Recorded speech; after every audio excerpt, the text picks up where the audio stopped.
when I said, I gave an example of how someone that does a certain job for me, okay, I pay him $1,000 a month. Okay, he just basically waters my flowers when I'm not here. Literally, he came to me, said he wants me to lend him, he wants me to pay him in advance for 8 months because he wants to buy a lawnmower because he's a gardener. So because when he goes outside, he doesn't have a lawnmower. So I just started thinking. I said to myself, I said, of course, I will lend you that. I'm not giving it to him. It's a loan. I'm just paying him in advance. When I'm not here, he does the job anyway. So this guy only needed $8,000 basically to start a business. $8,000 is 120 pounds. So I mentioned that to your friend. So he said to me, and I said, I wish we had funds to support people like this. How many more of these people are out there that need about $10,000 to start a business? And he says to me, there are actually funds for this. But these funds don't get to this kind of people. He said, because when these funds come, they get to people who do not need the fund. But then they are connected. So they get those funds. But how do we change this kind of things, Badara? How?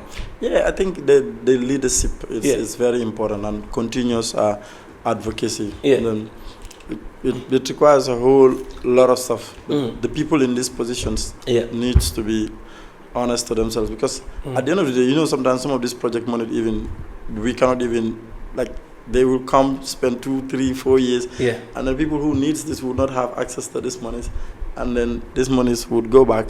Or there are in situations where you have to divert because the money came for something, you didn't use it for that, and then they receive proposals for this kind of thing. For what the money is going to be used for. And then they will have to divert the money into something else. Say, okay, there was this excess. So okay, where for me though, where does the problem lie? Does the problem lie with the system that is designed for the money not to be impactful here in Africa or Gambia, or is it that our people, our brothers and sisters who are supposed to help implement these projects, make these monies useful, where does the fault lie? Is it with the system that it brings the money, or the people that are supposed to help get the money to where they're supposed to get? Both. Both. Because sometimes this thing would come, the way it is built, they will set up certain criteria that the people that needs this money would not have access. Yes. Or another thing is the people working inside. There's so much corruption in this country. It's like one of the oldest commodities here. That too plays a major part in these things, where the people who deserve this are not getting it. And sometimes the way the orientation is done is poor. You you create this system in such a way that when those that really needs this money, they don't get it. Like, I work with a lot of women group in our communities. Like, I remember one time we give them $50,000 to start this microfinance on Lumo. Women are very serious when it comes to business.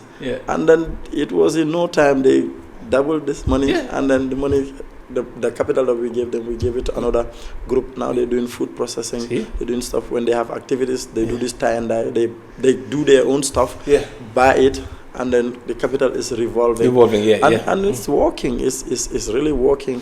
Well, but only if we could get stuff like that to be replicated in more and more villages. Soon we'll see changes, but if that doesn't happen, we will never see changes. All we see these big pickup trucks and 4x4s, air-conditioned cars going up and down, writing reports. You spend all the money on fuel coupon, on administration, like salaries, rentals, and when this money is like, at the end of the day, you spend, let's say, 75 or 50 or so % on that, and then the beneficiaries will just get 10%.